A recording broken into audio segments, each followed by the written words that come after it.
ಸತ್ಯವನ್ನೇ ಹೇಳುತ್ತೇನೆ. ಸೊ ಏನು ಸಾರಿ ಈ ನಾಟಕ, ಯಾವ ಕಥಾವಸ್ತು ಈ ನಾಟಕದ್ದು?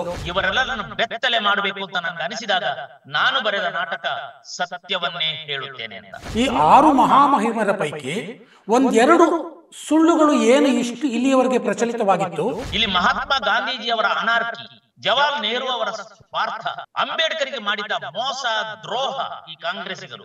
ಮಹಾತ್ಮರು ಅಂತ ಕರೀತೇವೆ ಮಹಾತ್ಮ ಗಾಂಧೀಜಿ ಅವರ ಸತ್ಯಾನ್ವೇಷಣೆಯಲ್ಲಿ ಬರ್ಕೊಂಡಿದ್ದಾರೆ.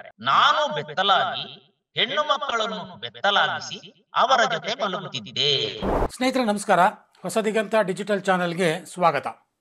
ಇತ್ತೀಚಿನ ದಿನಗಳಲ್ಲಿ ಕರ್ನಾಟಕದ ರಂಗಭೂಮಿಯಲ್ಲಿ ಅತ್ಯಂತ ಹೆಚ್ಚು ಚರ್ಚೆ ಆಗ್ತಾ ಇರತಕ್ಕಂಥ ಹೆಸರು ಅಂತಂದರೆ ಅಡ್ಡಂಡ ಕಾರ್ಯಪ್ಪ ಅವ್ರದ್ದು. ರಂಗಭೂಮಿಯಲ್ಲಿ ಹೊಸ ಚಿಂತನೆಗಳಿಗೆ ಅವಕಾಶ ಮಾಡಿಕೊಡುವಂತಹ, ಹೊಸ ರೀತಿಯ ಪ್ರಯೋಗಗಳನ್ನು ಮಾಡುವಂತಹ ಅತ್ಯಂತ ಯಶಸ್ವಿ ನಾಟಕಗಳನ್ನು ಅವರು ಇತ್ತೀಚೆಗೆ ಕೊಡ್ತಾ ಬಂದಿದ್ದಾರೆ. ಮತ್ತೊಂದು ಹೊಸ ನಾಟಕದೊಂದಿಗೆ ಅವರು ಕರ್ನಾಟಕದ ರಂಗಭೂಮಿ ಪ್ರಿಯರ ಮುಂದೆ ಬಂದು ನಿಂತಿದ್ದಾರೆ. ಅಂಥ ಅಡ್ಡಂಡ ಕಾರ್ಯಪ್ಪ ಅವರು ಇವತ್ತು ನಮ್ಮ ಜೊತೆ ಇದ್ದಾರೆ. ನಾನು ಅಡ್ಡಂಡ ಕಾರ್ಯಪ್ಪ ಅವರಿಗೆ ಸ್ವಾಗತವನ್ನು ಬಯಸ್ತೇನೆ. ನಮಸ್ಕಾರ ಅಡ್ಡಂಡ ಕಾರ್ಯಪ್ಪ ಅವರೇ.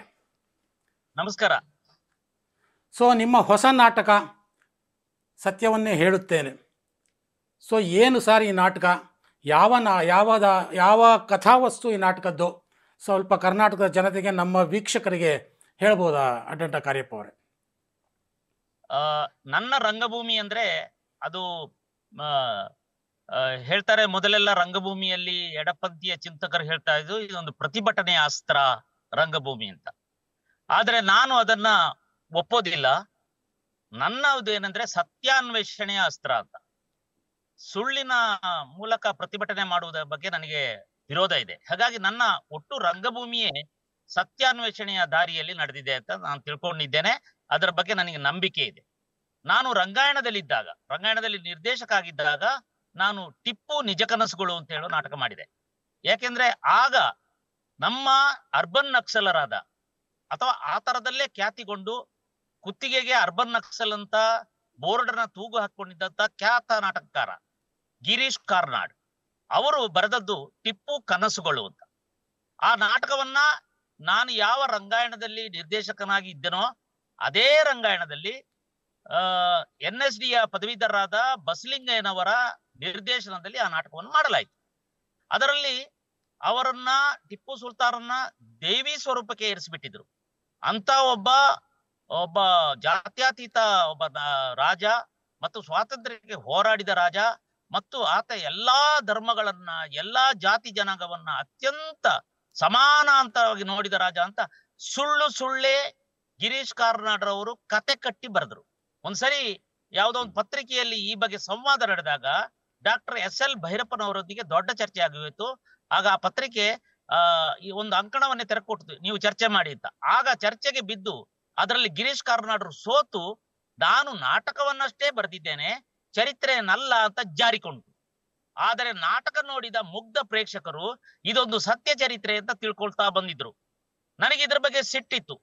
ಈ ಸುಳ್ಳು ಹೇಳುವ ಈ ಎಡಪಂಥೀಯರಿಂದ ಸತ್ಯದ ಅನ್ವೇಷಣೆಯನ್ನ ಮಾಡಬೇಕು, ರಂಗಭೂಮಿಯ ದಿಕ್ಕನ್ನ ಅವರ ಹಿಡಿತದಿಂದ ಬದಲಿಸಬೇಕು, ಸರಿದಾರಿಯಲ್ಲಿ ಇದನ್ನು ತಕೊಂಡು ಹೋಗ್ಬೇಕು ಅಂತ ನಿರ್ಧರಿಸಿ ನಾನು ಮೊದಲ ಬಾರಿಗೆ ಟಿಪ್ಪು ನಿಜ ಕನಸುಗಳು ಅಂತ ನಾಟಕವನ್ನ ಅದೇ ರಂಗಾಯಣದಲ್ಲಿ ನಿರ್ದೇಶಕ ಆಗಿದ್ದಾಗ ಆ ನಾಟಕವನ್ನು ಬರೆದು ರಂಗಾಯಣದಲ್ಲೇ ಅದನ್ನು ನಿರ್ದೇಶನ ಮಾಡಿದೆ. ಆಗ ಆ ಸತ್ಯದ ಅನ್ವೇಷಣೆ ಆಯ್ತು. ಯಾಕೆಂದ್ರೆ ಟಿಪ್ಪು ಒಬ್ಬ ಮತಾಂಧ, ಟಿಪ್ಪು ಹಿಂದೂಗಳ ಮೇಲೆ ಮಾರಣಾಂತಿಕ ಹಲ್ಲೆ ನಡೆಸಿದವನು.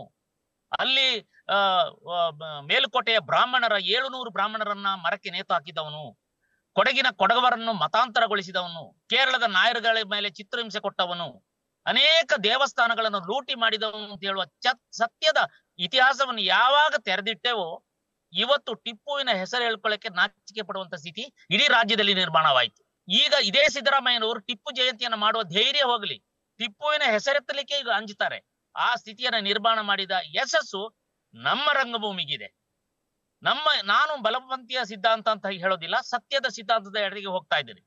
2ನೇ ಬಾರಿ ನಮ್ಮ ಮಲ್ಲಿಕಾರ್ಜುನ ಖರ್ಗೆ ಅವರ ಸುಪುತ್ರ ಪ್ರಿಯಾಂಕ ಖರ್ಗೆ ಅವರು ಸಾವರ್ಕರ್ರನ್ನ ಅತ್ಯಂತ ಕೆಟ್ಟದಾಗಿ ಮಾತನಾಡಿದಾಗ, ಮಧು ಬಂಗಾರಪ್ಪ ಅಂತ ಹೇಳುವಂತ ಶಿಕ್ಷಣ ಮಂತ್ರಿ ಸಾವರ್ಕರ್ ಪಠ್ಯವನ್ನ ಕಿತ್ತೆಸ್ದಿದ್ದೇನೆ ಅಂತ ಹೇಳುವ ಅಹಂಕಾರದ ಮಾತಾಡಿದಾಗ, ಸಾವರ್ಕರ್ ಇವತ್ತಿಗೂ ನೋಡಿ ಬೆಳಗಾವಿಯಲ್ಲಿ ಸಾವರ್ಕರ್ ಚಿತ್ರವನ್ನ ಹಿಂದಿನ ಸರ್ಕಾರ ಅನಾನುಗೊಳಿಸಿದ ಬಗ್ಗೆ ಚರ್ಚೆ ನಡೆದಿದೆ. ಇವರೆಲ್ಲ ಚರ್ಚೆ ಮಾಡ್ತಾ ಇದ್ದಾರಲ್ಲ, ಈ ಪ್ರಿಯಾಂಕಾ ಖರ್ಗೆ, ಈ ಮಧು ಬಂಗಾರಪ್ಪ ಅಂತ ಇವರೆಲ್ಲ ಇದ್ದಾರಲ್ಲ, ಈ ಸಣ್ಣ ಸಣ್ಣ ಜನರು, ಇವರಿಗೆ ಸಾವರ್ಕರ್ ಬಗ್ಗೆ ಗೊತ್ತೇ ಇರಲಿಲ್ಲ, ಸಾವರ್ಕರ್ ಪಠ್ಯವನ್ನ ಓದಿಲ್ಲ, ಸಾವರ್ಕರ್ ಜೀವನ ಚರಿತ್ರೆಯನ್ನು ಅಧ್ಯಯನ ಮಾಡಿದ್ರು. ಆಗ ನಾನು ಸಿಡಿದೆದ್ದು ಕರಿನೀರ ವೀರ ಅಂತೇಳಿ ಇಡೀ ರಾಜ್ಯಾದ್ಯಂತ ಈ ನಾಟಕವನ್ನ ಪ್ರದರ್ಶನ ಮಾಡಿದೆ.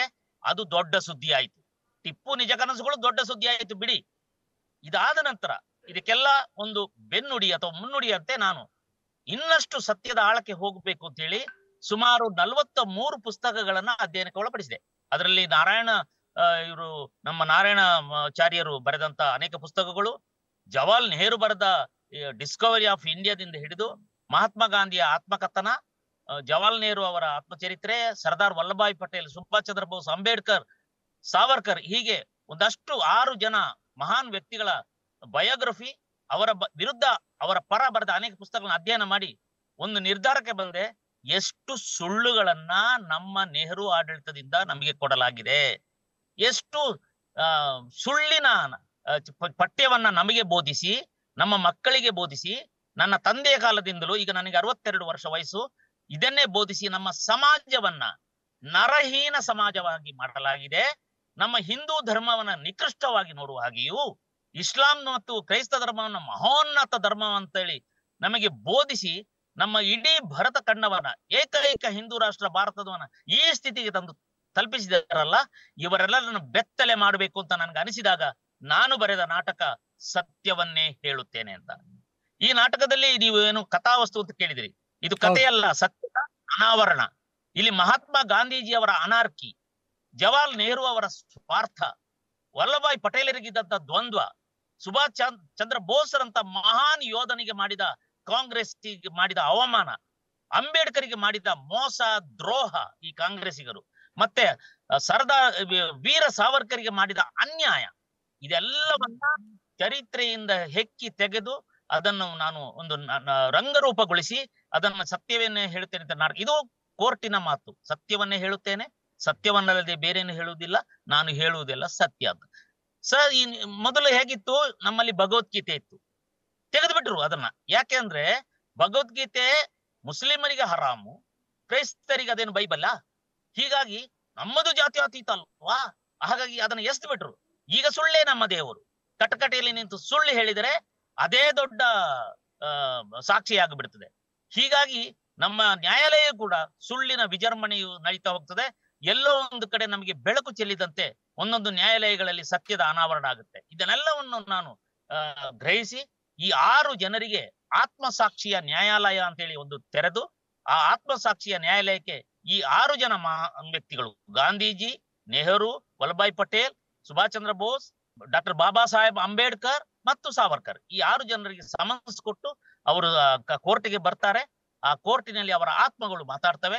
ಅವ್ರು ಯಾರೆಲ್ಲ ಏನು ಬಚ್ಚಿಟ್ಟಿದ್ರು, ಅವರು ಬಚ್ಚಿಟ್ಟಿದ್ರಿಂದ ಏನು ಅನಾಹುತ ಆಯ್ತು, ಮುಸ್ಲಿಂ ತುಷ್ಟೀಕರಣದಿಂದ ಇಂದು ದೇಶ ಯಾವ ಸ್ಥಿತಿಗೆ ತಲುಪಿದೆ, ಇದೆಲ್ಲವನ್ನ ಬಯಲುಗೊಳಿಸುವುದೇ ನನ್ನ ನಾಟಕ ಸತ್ಯವನ್ನೇ ಹೇಳುತ್ತೇನೆ. ಈಗಾಗಲೇ 15 ಪ್ರದರ್ಶನಗಳಾಗಿದೆ. ನಿಮ್ಮ ಪ್ರಯೋಗಶೀಲತೆ ನಿಜಕ್ಕೂ ಒಂದು ರೀತಿ ವಿನೂತನವಾಗಿದೆ ಅಂತಲೇ ಹೇಳಬೇಕು. ಈ 6 ಮಹಾಮಹಿಮರ ಪೈಕಿ ಒಂದೆರಡು ಸುಳ್ಳುಗಳು ಏನು ಇಷ್ಟು ಇಲ್ಲಿಯವರೆಗೆ ಪ್ರಚಲಿತವಾಗಿತ್ತು, ಒಂದೆರಡು ಸುಳ್ಳುಗಳನ್ನು ನಿಮ್ಮ ನಾಟಕದಲ್ಲಿ ತಗೊಂಡಿರುವಂಥದ್ದನ್ನು ಹೇಳ್ಬೋದಾ? ಯಾವ್ದಾದ್ರು 1, 2, 3 ಸುಳ್ಳುಗಳನ್ನ. ಈಗ ನಮ್ಮೇನು ಪ್ರಾತಸ್ಮರಣೀಯರು, ಮಹಾತ್ಮರು ಅಂತ ಕರೀತೇವೆ, ಮಹಾತ್ಮ ಗಾಂಧೀಜಿ ಅವರಲ್ಲಿ ಅನೇಕ ಸುಳ್ಳುಗಳು ಹುದುಗಿದ್ದವು, ಅನೇಕ ಅವರಿಗೆ ಬೇಕಾದ ಹಾಗೆ ಬಚ್ಚಿಟ್ಟರು. ಒಂದು ಸುಳ್ಳು ಅವರ ಸತ್ಯಾನ್ವೇಷಣೆಯಲ್ಲಿ ಬರ್ಕೊಂಡಿದ್ದಾರೆ. ಏನಂದ್ರೆ, ನಾನು ಬೆತ್ತಲಾಗಿ ಹೆಣ್ಣು ಮಕ್ಕಳನ್ನು ಬೆತ್ತಲಾಗಿಸಿ ಅವರ ಜೊತೆ ಮಲಗುತ್ತಿದ್ದೆ. ಕಾರಣ ಏನು? ನಾನು ಒಬ್ಬ ಸಂತ, ನನ್ನ ಕಾಮದ ನಿಯಂತ್ರಣದ ಪರೀಕ್ಷೆ ಬೇಕಾಗಿತ್ತು ಬರ್ಕೊಂಡಿದ್ದಾರೆ, ಅವರೇ ಬರ್ಕೊಂಡಿದ್ದು. ಆದರೆ ಆ ಮಹಾತ್ಮರಿಗೆ ಗೊತ್ತಿಲ್ಲ ಆ ಹೆಣ್ಣು ಮಕ್ಕಳ ಚಾರಿತ್ರ್ಯದ ಕಥೆ ಏನು. ಇವತ್ತಿನ ಕಾಲದಲ್ಲಿ ಆದ್ರೆ ಫೋಕ್ಸೋ ಕೇಸ್ ಹಾಕಿ ಅವ್ರನ್ನ ಒಳಗೆ ಹಾಕ್ತಿದ್ರು. ಮಲಗಲಿಕ್ಕೆ ಸಾಧ್ಯ ಇದೆಯಾ? ಇವರ ಸತ್ಯಾನ್ವೇಷಣೆಗೆ, ಇವರ ಕಾಮ ನಿಯಂತ್ರಣದ ನಿಗ್ರಹ ಪರೀಕ್ಷೆ ಮಾಡಲಿಕ್ಕೆ ಪಾಪದ ಯೌವನದಿಂದ ತುಂಬಿದ ಆ ಹೆಣ್ಣು ಮಕ್ಕಳನ್ನ ಬೆತ್ತಲೆಯಾಗಿ ಮಲಿಸಿಕೊಂಡ್ರೆ ಅವರ ಚಾರಿತ್ರ್ಯದ ಕಥೆ ಏನು? ಅದನ್ನ ಮಹಾತ್ಮ ಗಾಂಧೀಜಿ ಯೋಚನೆ ಮಾಡಿದ್ರ? ಅವರ ಕಾಮ ನಿಯಂತ್ರಣಕ್ಕೆ ಬೇರೆಯನ್ನಾದ್ರೂ ಮಾಡಬೇಕಾಗಿತ್ತು. ಹೆಣ್ಣು ಮಕ್ಕಳನ್ನು ಬೆತ್ತಲಾಗಿಸಿ ಮಲಗುತ್ತಿದ್ದೆ ಅಂತ ಹೇಳಿ ಸಂಭ್ರಮದಿಂದ ಈ ಸಂತ ಹೇಳ್ಕೊಂಡ್ರಲ್ಲ, ಅದು ಒಂದು. ಇನ್ನೊಂದು, ಎಲ್ಲವನ್ನು ಬಿಟ್ಟವರು ನಮ್ಮ ಮಹಾತ್ಮರು. ಎಲ್ಲ ನಾನು ಬಡ ಜನರು ಬೆತ್ತಲೆಯಲ್ಲಿ ಇರುವಾಗ ನನಗೇಕೆ ಬಟ್ಟೆ ಅಂತ ಹೇಳಿ ಎಲ್ಲವನ್ನು ಬಿಟ್ಟರು, ಟೈ, ಕೋಟು, ಶೂಸ್. ಆದ್ರೆ ಅವರ ಸೊಂಟದಲ್ಲಿ ಅತ್ಯಂತ ಬೆಲೆ ಬಾಳುವ ಸ್ವಿಸ್ ಗಡಿಯಾರ ನೇತಾಕೊಂಡಿದ್ರಲ್ಲ, ಸಾಮಾನ್ಯ ಗಡಿಯಾರ ಸಾಕಿತ್ತಲ್ಲ ಎಲ್ಲವನ್ನು ಬಿಟ್ಟವರಿಗೆ. ಅದು ಅವರ ಮಾನಸ ಪುತ್ರ ಕೊಟ್ಟದು ನೆಹರು. ಅದನ್ನ ಇಟ್ಕೊಳ್ಳೇಬೇಕು, ಸೊಂಟದಲ್ಲ ಅಂದ್ರೆ ಏನು. ಮತ್ತೆ ಅವರು ಪಟೇಲರು 12 ಮತ ಪಡೆದಾಗ ನೆಹರು 2 ಓಟ್ ತೆಗೆದಿದ್ದು. ಆಗಿನ ಅಲಿಖಿತ ಅವರ ಒಂದು ಒಪ್ಪಂದದ ಪ್ರಕಾರ ಯಾರು ಹೆಚ್ಚು ಮತ ಪಡೀತಾರೆ ಅವರು ಕಾಂಗ್ರೆಸ್ಸಿನ ಅಧ್ಯಕ್ಷರಾಗ್ತಾರೆ. ಅಲ್ಲಿಂದ ಅವರೇನು ಅಧ್ಯಕ್ಷರಾದ್ಮೇಲೆ ಅವರು ಪ್ರಧಾನಿ ಆಗ್ತಾರೆ. ಇದು ಅವರ ಒಂದು ಅಲಿಖಿತ. ಅದರ ಪ್ರಕಾರ 15 ಕಾರ್ಯಕ್ರಮದಲ್ಲಿ ಚುನಾವಣೆ ನಡೆದಾಗ ವಲ್ಲಭಾಯ್ ಪಟೇಲ್ 12 ಓಟ್ ತೆಗೆದ್ರು, ಜವಾಹರ್ಲಾಲ್ ನೆಹರು 2 ಓಟ್ ತೆಗೆದಿದ್ದು ಅವ್ರದ್ದು ಸೇರಿ. ಕೃಪಲಾ ನೀವು ಸ್ಪರ್ಧೆ ಮಾಡಿದ್ರು, ಅವರಿಗೆ ಒಂದೇ. ಆಗ ಮಹಾತ್ಮ ಗಾಂಧೀಜಿ ಏನ್ ಮಾಡಿದೆ ಅಂದ್ರೆ ದೊಡ್ಡ ಅನ್ಯಾಯ, ಇವರನ್ನ ಕರೆದು ಬ್ಲಾಕ್ ಮೇಲ್ ಮಾಡಿ, ನೋಡಪ್ಪ ನೀನು ಬೇಡ ಹಿಂದೆ ಸರಿ ಅಂತ ಹೇಳಿ ಗೆದ್ದ ವ್ಯಕ್ತಿಯನ್ನ ಹಿಂದೆ ಸರಿಸಿ ಸೋತ ವ್ಯಕ್ತಿಯನ್ನ ಈ ದೇಶಕ್ಕೆ ಪ್ರಧಾನ ಮಂತ್ರಿ ಮಾಡಿ ಈ ದೇಶಕ್ಕೆ ದೊಡ್ಡ ಅನ್ಯಾಯ ಮಾಡಿದ್ದು ಮಹಾತ್ಮ ಗಾಂಧಿ ಅದಲ್ಲವಾ. ಮತ್ತೆ ಇನ್ನೂ ಒಂದು, ಪಾಕಿಸ್ತಾನ ನಮ್ಮ ಮೇಲೆ ಬಿದ್ದಾಗ, ನಮ್ಮ ಕಾಶ್ಮೀರವನ್ನು ಆಕ್ರಮಿಸಿಕೊಂಡು ನಮ್ಮ ಮೇಲೆ ಅವರು ಕುಣಿತಿದ್ದಾಗ, ಆ ಯುದ್ಧದ ಸಮಯದಲ್ಲಿ ನೀವು 52 ಕೋಟಿ ರೂಪಾಯಿ ಕೊಡಿ ಅಂತ ಉಪವಾಸ ಕೂತರಲ್ಲ. ಮತ್ತೆ ಯುದ್ಧ ಮಾಡುವ ರಾಷ್ಟ್ರಕ್ಕೆ, ಶತ್ರು ರಾಷ್ಟ್ರಕ್ಕೆ ಕೊಡಿ ಅಂತ ಉಪವಾಸ ಕೂತರಲ್ಲ, ಇದು ಮೋಸ ಅಲ್ವೇನು? ಮತ್ತೆ ಶ್ರದ್ಧಾನಂದ ಸ್ವಾಮೀಜಿ ಅವರನ್ನ ಒಬ್ಬ ರಶೀದ್ ಅಂತ ಹೇಳುವ ಒಬ್ಬ ಮುಸಲ್ಮಾನ ಹಲ್ಲೆ ಮಾಡಿ ಕೊಲೆ ಮಾಡಿದಾಗ ಚಾಕು ಹಾಕಿ, ಈ ರಶೀದ್ ನನ್ನ ಸಹೋದರ ಅಂತ ಕರೆದ್ರಲ್ಲ, ಸ್ವಾಮಿ ಶ್ರದ್ಧಾನಂದರು ಅವರಿಗೆ ಬೇಕಾಗಿರ್ಲಿಲ್ಲ ಅಂತ ಹೇಳಿದ್ರಲ್ಲ. ಹಾಗಾದ್ರೆ ಯಾವುದು? ಅದೇ ಮೋಪಳ ದಂಗೆ ಆಯ್ತು, ಖಿಲಾಫತ್ ಚಳವಳಿ ಆಯ್ತಲ್ಲ, ಮೋಪಳ ದಂಗೆ ಆಯ್ತಲ್ಲ. ಆ ಮೋಪಳ ದಂಗೆಗೆ ಅಲ್ಲಿನ ಮುಸಲ್ಮಾನರು ತಮ್ಮ ಧರ್ಮಕ್ಕಾಗಿ ಹೋರಾಡಿದ್ರು ಅಂತ ಹೇಳಿಕೆ ಕೊಟ್ರಲ್ಲ. ಸುಮಾರು 20,000 ಹಿಂದೂಗಳ ಬರ್ಬರ ಕೊಲೆ ಆಯ್ತಲ್ಲ. ಎಷ್ಟೋ ಗರ್ಭಿಣಿ ಸ್ತ್ರೀಯರನ್ನ ರಸ್ತೆಯಲ್ಲಿ ಎಳೆದಾಕಿ ಅವರ ಗರ್ಭವನ್ನೇ ಸೀಳಿ ಹಾಕಿದ್ರಲ್ಲ. ಸಣ್ಣ ಸಣ್ಣ ಮಗುವನ್ನ ಮೇಲಕ್ಕೆ ಹಾರಿಸಿ ಖಡ್ಗದಿಂದ ಅದಕ್ಕೆ ಮೊನೆಯಿಂದ ಅವರನ್ನು ಕೊಂದು ಹಾಕಿದ್ರಲ್ಲ ಚುಚ್ಚಿ. ಇಂಥ ಬರ್ಬರತೆಯನ್ನ ಮುಸಲ್ಮಾನರು ಧರ್ಮದ ದೃಷ್ಟಿಯಿಂದ ಹೋರಾಡಿದ್ರು ಅಂತ ಹೇಳಿಕೆ ಕೊಟ್ಟರಲ್ಲ ಈ ಮಹಾತ್ಮ. ಇದರಂತ ಘೋರ ಪಾತಕತನ ಯಾವುದಿದೆ? ಇದ್ಯಾವುದನ್ನು